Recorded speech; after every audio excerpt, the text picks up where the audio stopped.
Well, we've just come back from the first setup for the day, first whistle for the day, and no success on that first run. But we get asked quite often, don't we, Lee, of like what whistles we use, how we do it, and whatever. And just let's get one thing straight: we're no experts, but we have done this for a little while, and you have good days and you have bad days, no different to fishing. But the key is just to keep trying. If they don't come in early on, doesn't mean that they're not like fish, and they'll just turn on. We've had days, and we've had nothing all morning, then say 11 or 12 o'clock. You don't know why. Yeah, the first ones come in, and then all of a sudden, every sit after that, they come in one after the other.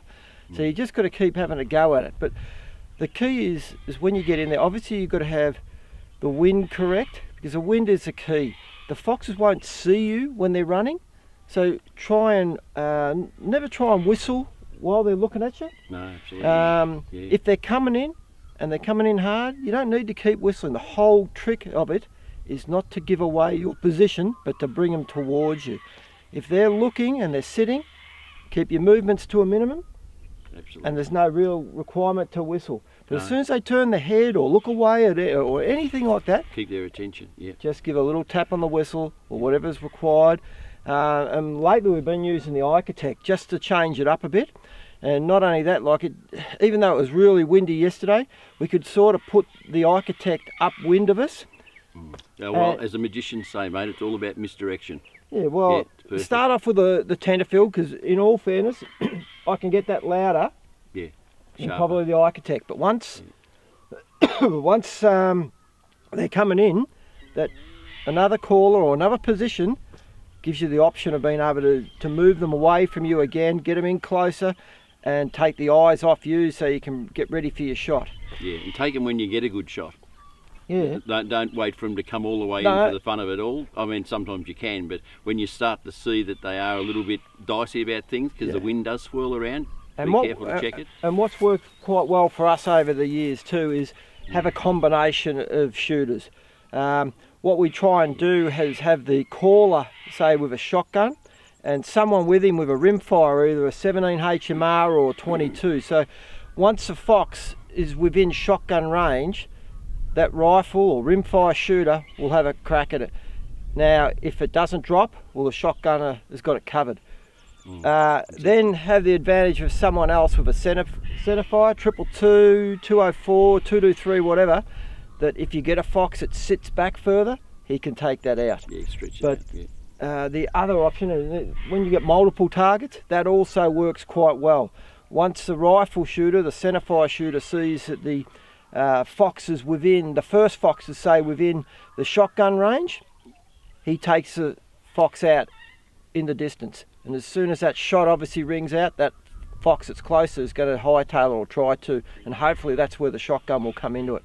You know, there's a few little tips as we go through today. Hopefully we'll get a few foxes. We'll try and have a think of anything else that we could sort of bring up. But look, persistence is the key, and not giving up. Just don't think you're doing anything wrong.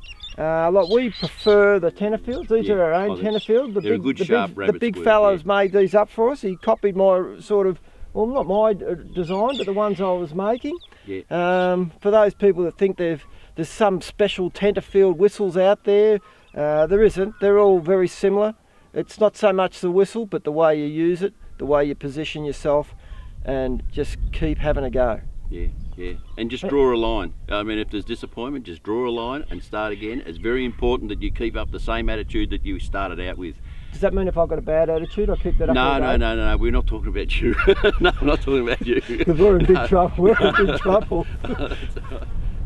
Oh, we've just finished scalping this fox. Well, Lee's finished scalping it. I shot it. He scalps them. Seems like a fair deal. Bit of surgery. Yeah. So, anyway, look. Started off there with the Tenterfield whistle. Obviously the wind was in my face, so he couldn't have any idea that I was here. I was sitting on the rock. Now we're in the sun, but there was shadow on here with the Architect below me at about 50 yards away. That was where I was trying to get him to come to. He was wary, but he wanted it. So with a combination, starting off with the Tenterfield, swapping over to the Architect, and when I was using the Architect, I went from a rabbit in distress to a mouse to a rat. They were enough to keep his attention. I thought he was going to leave a couple of times. In the end, I swapped back to the Tenterfield, but I didn't want to give my position away, and that is the key. Now the foxes are like anything, they want an easy feed. Sometimes they'll barrel in, other times they'll be very, very wary. And you could see when he got to the track, he thought, it's an easy walk here, I'm just going to travel along that. Yeah. And I noticed he made it easier in the video there. I noticed he made it easier along the track just for himself to see through that heavy grass. Yeah, well put his way. Like dogs, like anything. If we can do it easier, we'll do it. Either way, in the end, he thought, I'm going to commit to it, but I don't want to go hard at it. So he thought, I'll come downwind of it. So if you put your caller in, if you're going to use it, in combination with your mouth caller, put it upwind of where you are. Because he'll try and come around, he'll try and swing around below it, and he's going to come right towards you. And by the time he thinks something's going on, he's in trouble. Just understand, when you get to a spot, a gully or whatever, don't walk down into it and then say, oh no, I was in a better position, because you've got to commit at the start. If you walk down there, go in it too far, when he comes up, he'll smell where you've walked. How's a new shotty? I see, I was doing right, I didn't miss at all. No. Started, but no, it's done all right. For years I've shot with we shot foxes, both driving them and whistling them, with the old Winchester 101, which had fixed chokes, 3/4 and full. And to be honest with you, I always felt like I got more foxes with my second shot, which was a full choke. One of the reasons I bought the new Miracle is to basically have the option of screwing in chokes, and at this stage, again, I'm no shotgun expert, but I'm running a full in the top, or the second shot, and a modified, what is it? Modified full, is it? No, improved modified. Improved modified. Like I said, we know nothing about shotguns.